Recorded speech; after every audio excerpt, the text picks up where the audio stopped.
La realidad de la información contenida en los vestigios de un castillo fortificado es tan grande como un poema viniendo de la imaginación de un hombre de esa misma época, Georges Duby. Es fascinante el deseo del hombre de prevalecer al tiempo, de escapar del olvido e iluminar la noche de los tiempos, a veces con intención de alcanzar la inmortalidad o simplemente de mejorar la vida presente. La memoria prevalece para las futuras generaciones. La historia es la maestra de la memoria, y esto es Lechuza de Atenea.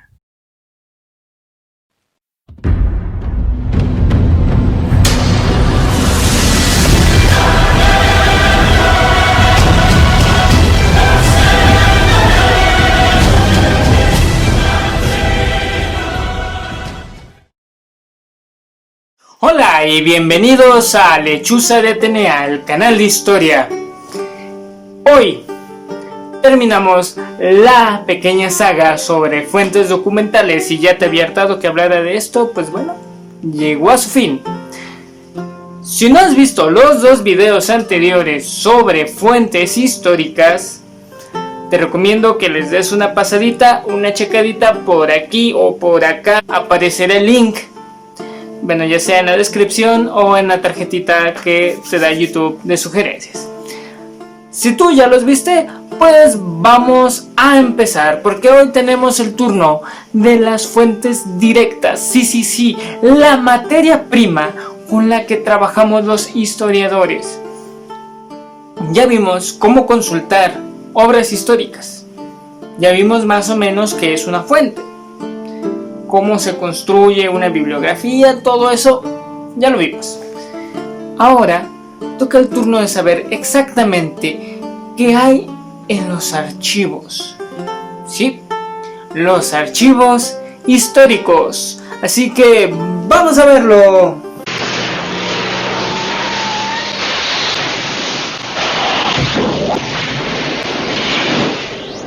Fuentes directas son aquellos testimonios inmediatos a los sucesos que se quieren conocer.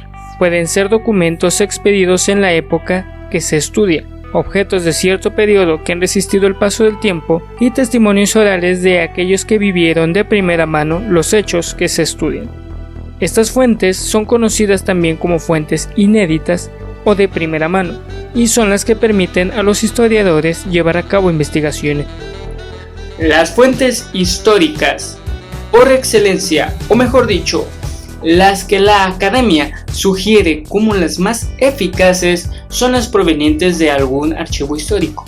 Como les comenté en el video pasado, existen diferentes tipos de archivo. Todo depende de quién posee y dé acceso a esos documentos. Hay archivos de carácter público, como puede ser el Archivo General de la Nación, un archivo municipal, un archivo general del Estado. Hay archivos que son privados, pero cuyo acceso es facilitado por sus dueños. Un ejemplo muy claro aquí en México son los archivos eclesiásticos. Son archivos privados de una institución no gubernamental, pero que ha decidido dejar que la gente pueda consultarlos fácilmente. Y hay otros tantos que son archivos privados y cuya consulta puede ser muy complicada. A veces hablamos de archivos familiares, empresariales. Hay muchas formas de tener tu propio archivo, y si tú no quieres que lo consulten, no pueden obligarte. A menos que te hayas robado esas fuentes de un archivo público o de otro archivo privado. Ahí sí estás muy mal, muy mal, amigo. No roben archivos, nunca. Pero ahora sí, tanto les hablo de archivos y nunca les he dicho qué puedes encontrar en ese famoso archivo, en ese místico lugar. En México, la más importante entidad responsable del patrimonio documental es el Archivo General de la Nación, institución depositaria de uno de los archivos históricos más antiguos y valiosos de América. Usualmente se encuentran acervos administrativos, ya sean actas de todo tipo como de nacimiento, propiedades, préstamo, compraventas, permisos, concesiones, órdenes gubernamentales, eclesiásticas o empresariales. también se encuentran escritos de líderes de gobierno, la correspondencia que se puede considerar relevante entre líderes de Estado, eclesiásticos, militares, empresarios, intelectuales, artistas y personas influyentes.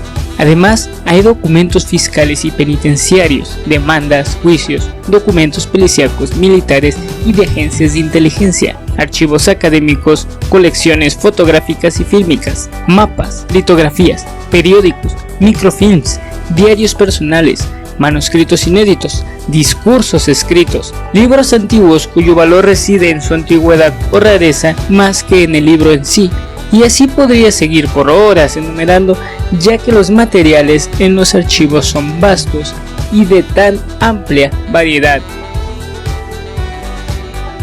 Aquí tengo que hacer un pequeño paréntesis.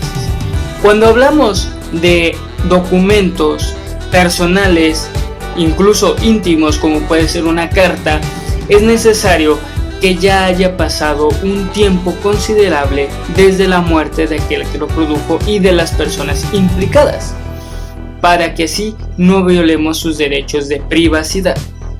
Un ejemplo muy famoso de cómo se trabaja este tipo de privacidad es el Archivo del Vaticano. Necesito acceder a los archivos del Vaticano.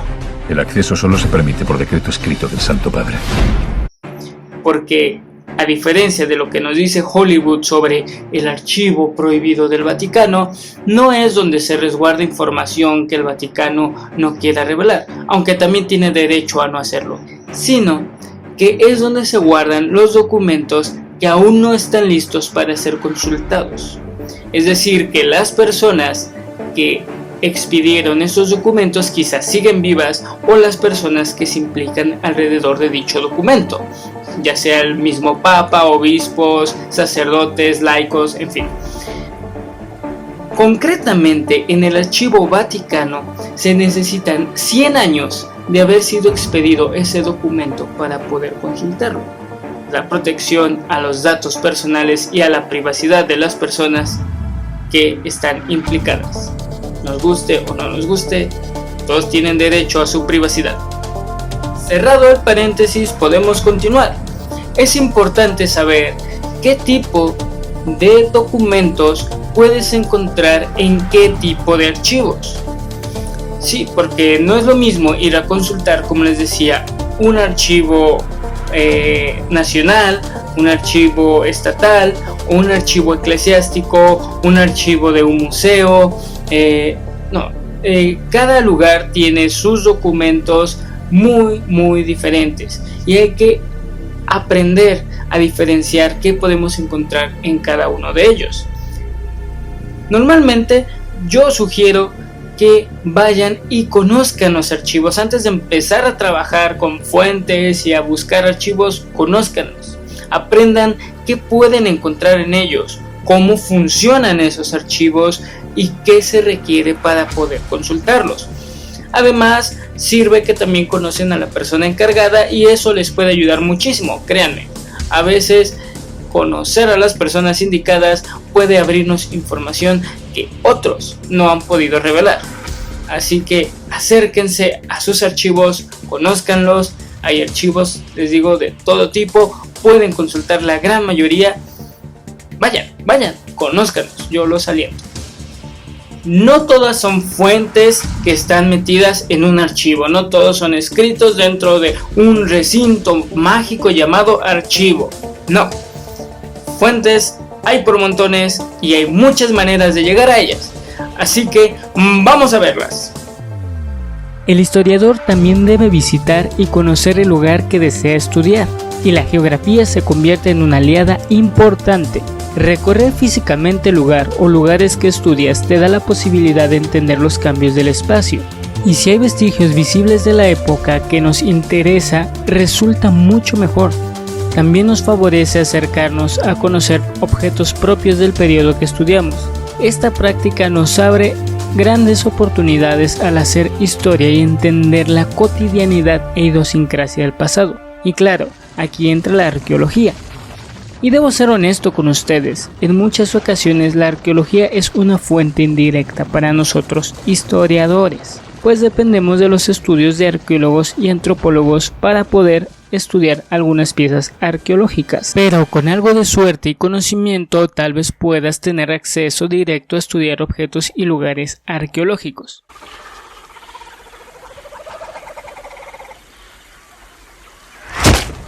Ahora, no todos los objetos históricos son propiamente exclusivos para la arqueología. Muchos objetos se pueden encontrar bien preservados por sus dueños que los cuidaron por generaciones, o están los edificios y estructuras que aún siguen en uso a pesar de su longevidad y que siguen hablándonos del pasado a pesar de estar inmersos en nuestro presente. Y claro, no podemos olvidarnos de las piezas de arte. El arte es otra fuente directa del pasado y lo hace principalmente de dos maneras. La primera es la materialidad, es decir, el soporte de la obra, un lienzo, el mármol de una escultura, el papel de un escrito, la cinta donde se filmó una película, un instrumento musical, etc. La segunda consiste en estudiar el contenido de la obra, que arroja una representación de la vida cotidiana del pasado, así como la mentalidad del autor y las personas de la sociedad en que vivía el artista, que están presentes en las figuras simbólicas y retóricas. Estoy haciendo algo revolucionario, llámame Velázquez, que es extraordinario. El niño de Sevilla vino a subir el nivel, a enseñar al tonto cómo se tiene que hacer. Entonces yo soy guapa. Y no hay que olvidarnos de los mayores. La primera forma de hacer historia le pertenece a los más ancianos, muchas veces olvidados por el presente que ellos mismos construyeron. Me refiero por supuesto al testimonio de la historia oral, un método que, a pesar de ser la forma más antigua de transmitir historia, académicamente es uno de los métodos más jóvenes, pues su aceptación en la universidad fue hasta los años 60. La historia oral nos permite tener aristas diferentes, visiones completamente frescas y más cercanas de los hechos, una mirada que los documentos no nos proporcionan. Y otra vez, ¡vamos a ofrecerlo al sacrificio! Bueno, lo hacíamos mucho en los 30. Un ejemplo que me parece muy ilustrativo de los alcances de la historia oral es el libro famoso Premio Nobel La guerra no tiene rostro de mujer, de la autora Svetlana Alexievich. En este libro nos alejamos de la historia oficial de la Segunda Guerra Mundial y de las grandes movidas para insertarnos en la vida diaria de las mujeres soviéticas que estaban en el frente. Es una recopilación de entrevistas muy buenas, muy interesantes y algunas muy desgarradoras sobre la vivencia personal de estas mujeres en el campo de batalla. Así que ya saben, acérquense a los ancianos, pregúntenles cosas, saben mucho más de lo que crees. Y quién sabe, quizá puedan regalarte un tema de tesis con una entrevista. Uno nunca sabe. Ahora que sabemos lo que son las fuentes directas y lo que podemos encontrar en los archivos y usar para construir la historia, es necesario procesar toda esta información. En primer lugar, centrémonos en el origen de la fuente. La fuente que estamos consultando, la cual estamos viendo, fue construida para que en la posteridad, o sea, para nosotros, podamos verla, o fue algo fortuito que sobrevivió al paso del tiempo. Aquí entramos en lo que llamamos las fuentes intencionales y no intencionales. Las fuentes intencionales es cuando alguien registró para el futuro un hecho, que dejó un testimonio, un vestigio, puede ser una pirámide. Diré aquí recuerdo, suficientes, Jalaón, como se llame, él era el mejor de todos. Pero muchos testimonios han sido pensados anteriormente para que los leamos en el futuro. Entonces, eso hay que tenerlo muy en cuenta al momento de consultar una fuente. Si ésta ya tenía como objetivo que nosotros, los historiadores o nosotras, las personas del futuro, lo viéramos. Porque eso significa que quieren que recordemos algo concreto y que olvidemos todo lo demás. Divertido, ¿no? Por el otro lado, tenemos esas cosas que sobrevivieron sin querer al paso del tiempo, que en su momento representaban algo, uso cotidiano, documentos expedidos en el momento, cosas así, y ahora tienen un valor histórico. Y muchas veces a través de eso es que podemos indagar y ser un poco más chismosos en lo que pasaba antes. ¿Divertido? Tal vez. ¿Interesante? Por supuesto. Continuemos. La otra cuestión que hay que tomar en cuenta al momento de acercarnos a la fuente es si es una fuente material o cultural. ¿A qué me refiero con esto?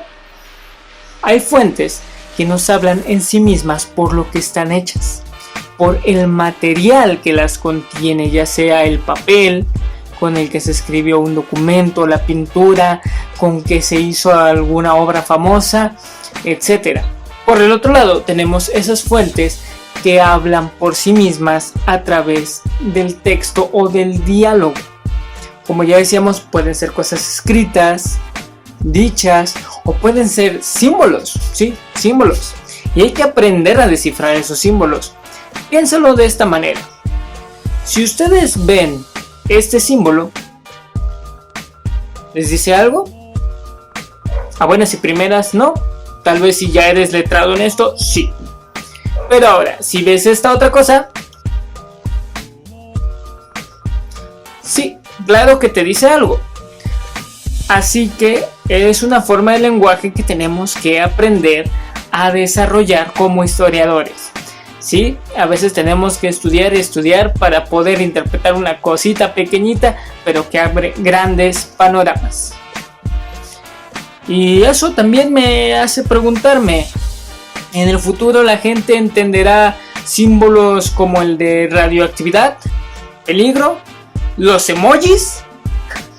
Y muy bien, hasta aquí el video de hoy. Espero que les sea útil y que les haya gustado.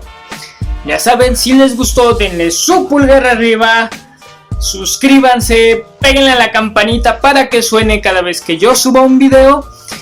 Y claro, los leo en los comentarios. Yo quiero saber su opinión y de qué quieren que hablemos.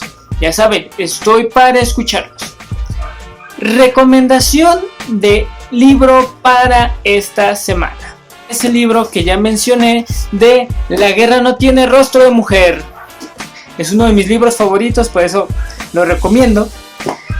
Me encanta, y sobre todo porque, como les decía, tiene grandes enseñanzas que darnos a los historiadores de cómo acercarnos a la historia oral y a la gente que vivió sucesos importantes o que consideramos importantes dentro de la historia.